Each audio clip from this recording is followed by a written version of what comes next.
घाटकोपर दादर नंतर आता गिरगावातही पांढरी पट्टी। गिरगाव चौपाटी सुखसागर सोसायटी समोर पांढरी पट्टी। गिरगावकर संघटनेनं पांढऱ्या पट्ट्यावर मारला काळा स्प्रे।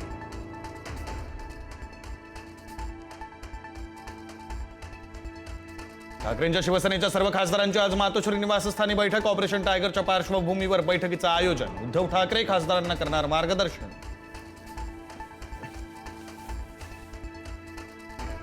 अजितदादांप्रमाणे एकनाथ शिंदेंच्याही घातपाताची शक्यता। शिवसेना पदाधिकारी दत्ता मगर यांचा दावा। टीकेची झोड उठल्यानंतर दिलगिरी व्यक्त।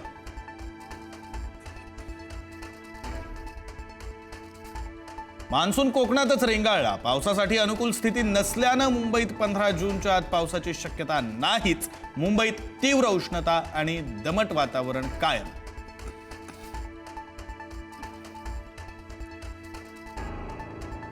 हिंगोलीतील पहेनी गावाला वादळी वाऱ्याचा फटका, तर अनेक घरांवरील पत्रे उडाले। नागरिकांना पावसात जागून काढावी लागली रात्र, तर काही ठिकाणी केळीच्या बागा जमीनदोस्त।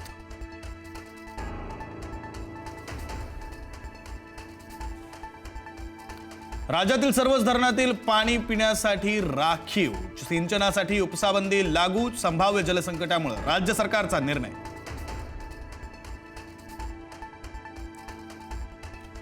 पावसाळ्यापूर्वी माथेरानच्या राणीला ब्रेक। 15 जून पासून Neral Aman Lodge mini train बंद। 15 ऑक्टोबर पर्यंत फक्त माथेरान अमन लॉज शटल धावणार।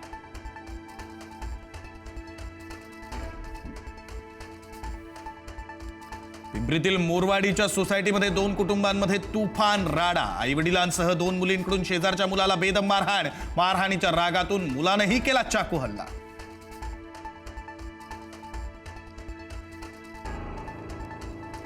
अहिल्यानगरच्या श्रीरामपूरमध्ये प्रसूती दरम्यान महिलेचा मृत्यू। डॉक्टरांच्या हलगर्जीपणामुळेच मृत्यू झाल्याचा नातेवाईकांचा आरोप। नातेवाईकांचा पोलीस ठाण्यासमोर ठिय्या, तर नवजात बालकाची प्रकृती चिंताजनक।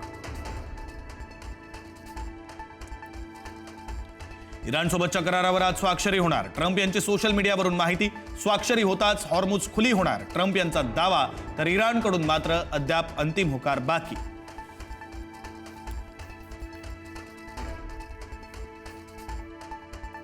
फ्रान्समध्ये पंतप्रधान मोदी आणि ट्रम्प यांची भेट निश्चित। G7 परिषदेमध्ये द्विपक्षीय चर्चेची शक्यता।